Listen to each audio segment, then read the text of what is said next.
भाद्रपद शुक्ल चतुर्थी अर्थात गणेश चतुर्थी घराघरात या दिवशी लाडक्या गणपती बाप्पाचे आगमन होते.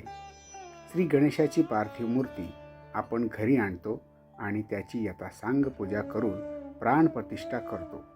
प्रत्येकाला वाटतं गणरायाची पूजा अत्यंत चांगली व्हावी, पण अनेकदा आपल्याला पूजेसाठी गुरुजी मिळत नाही किंवा समजा काही कारणाने गुरुजींना येणे जमले नाही तर आपली गैरसोय होऊ शकते. म्हणून श्री गणेशाची पूजा करताना या गोष्टी लक्षात ठेवा. कोणतीही गोष्ट करताना त्याची तयारी अत्यंत महत्त्वाची आहे. गणेश चतुर्थीच्या दिवशी तर आपला लाडका बाप्पा घरी आलेला असतो. त्याची मनोभावे पूजा करून सर्वांसाठी आशीर्वाद घेणे आपण महत्त्वाचे मानतो. जेव्हा तुम्ही गणेश पूजनाला बसता तेव्हा पूजेची सुरुवात करण्यापूर्वी काही सूचना लक्षात ठेवणे गरजेचे असते. पूजेच्या साहित्याची सोय आधीच करावी, म्हणजे मुहूर्तानुसार पूजा सुरू होईल आणि आपली धावपळ होणार नाही. गणपतीचे पूजन करताना कोणते साहित्य असावे ते आता आपण बघू. तांब्या, पळी, फुलपात्र व तामण ही उपकरणे तांब्याची असावी. याशिवाय पूजेची तबक, नैवेद्याची वाटी, पंचामृताचे भांडे, समई तेलवातीसह, निरंजन तूप व फुलवातीसह, चौरंग व धुतलेले पाट.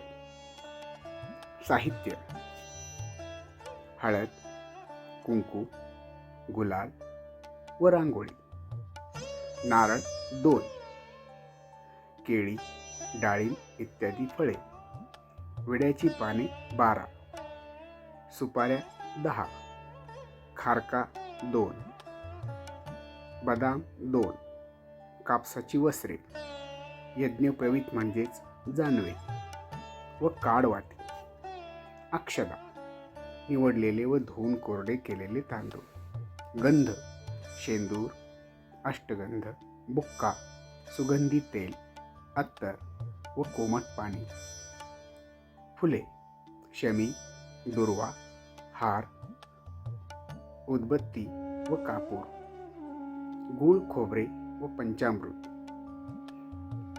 दूध, दही, तूप, मध व साखर याच्या मिश्रणाला पंचामृत म्हणतात. शक्यतेप्रमाणे पंचखाद्य म्हणजेच खवा, खरवस, खोबरे, खडीसाखर व खारीक. सौभाग्यालंकार, रिद्धिसिद्धींसाठी बांगड्या, गळेसरी, काजळ इत्यादी. सुटे पैसे, महादक्षिणा व ब्राह्मण दक्षिणा. प्रसादासाठी शक्यतेप्रमाणे साखर, फुटाणे, पेढे इत्यादी. फुले, यामध्ये दुर्वा, चाफा, केवडा, कमळ, मोगरा, जास्वंद, मंदार, गुलाब, पारिजातक व इतर फुले यांचा समावेश होतो. 21 प्रकारची पत्री, मधुमालती म्हणजेच मोगरा, माका, बेल, पांढऱ्या दुर्वा, बोरी, धोत्रा, तुळस, शमी, आघाडा, डोरली, कण्हेर, रुई, अर्जुन सादडा, विष्णुक्रांता, डाळिंब, देवदार, पांढरा मरवा, पिंपळ, जाई, केवडा व अगस्ती. गणपती करता 21 मोदकांचे वाण, विडा व दक्षिणा. गणपतीचा नैवेद्य. गणपतीला नैवेद्य म्हणून सुक्या खोबऱ्याची वाटी व गुळाचा खडा, 5 प्रकारची फळे आणि 21 मोदक किंवा पेढे असे ठेवावे. गणेश पूजन करण्याची वेळ जवळ आली की खालील महत्त्वाच्या सूचना लक्षात ठेवाव्यात. श्री गणेशाची पूजा घरातील मुख्य पुरुषाने स्वतः करावी. त्याने स्वतः पूजेला बसावे आणि दुसऱ्या एखाद्या व्यक्तीने पुस्तकावरून पूजा सांगावी. गणेश मूर्तीच्या समोर नंदादीप किंवा समई विसर्जनापर्यंत अखंड तेवत असावी. ही पार्थिव पूजा असल्याकारणाने मूर्ती मातीची असावी. मातीच्या मूर्तीवर अभिषेक करता येणे शक्य नसल्यामुळे मंत्र म्हणून दुर्वा घेऊन पाणी शिंपडता येईल. प्रारंभिक गोष्टी: ज्या ठिकाणी पूजा करणार आहात, अर्थात जिथे गणपती बाप्पाची प्राणप्रतिष्ठा तुम्ही करणार आहात, ती जागा चांगली स्वच्छ करून घ्यावी, रंगवावी. त्या ठिकाणी पताका, फुले, माळा, विजेंच्या दिव्यांची तोरणे, आंब्याची पाने, केळीचे खांब यासारख्या शुभ गोष्टींचा वापर करून आरास करावी. आरास करताना नातेवाईक, मित्र, परिवार यांना आवर्जून बोलावे. पूजा सुरू करताना प्रत्यक्ष पूजेला आरंभ करण्याअगोदर पुढील प्रमाणे मांडणी करून घ्यावी.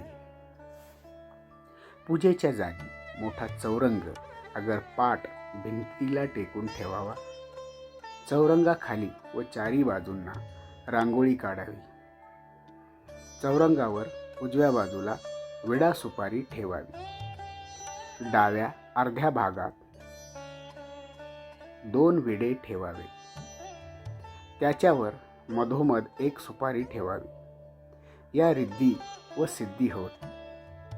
वरील दोन्हींच्या जरा मागे मधोमध कुंकवाने स्वस्तिक काढून त्या स्वस्तिकवर श्री गणेश मूर्ती ठेवावी. पूजा करणाऱ्याने आंघोळ करून सोवळे व धोतर नेसावे. खांद्यावर उपरणे असावे. प्रथम कुंकवाचा तिलक कपाळी लावावा. घरातल्या देवांपुढे विड्याची 2 पाने ठेवून त्यावर सुपारी ठेवून नमस्कार करावा. घरातील वडीलधाऱ्या लोकांनाही नमस्कार करावा. पूजेला चौरंगासमोर बसण्यापूर्वी दुसरा कलश पाण्याने भरून घ्यावा. समोर पळी पंचपात्र व तामण घ्यावे. निरांजन, समई व धूप किंवा अगरबत्ती पेटवून घ्यावी.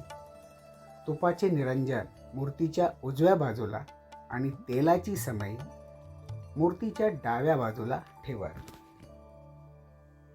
घरच्या घरी अशा प्रकारे आपण या पद्धतीने तयारी करून श्री गणेशाची प्राणप्रतिष्ठा घरच्या घरी करू शकतो. श्री गणेशाय नमः.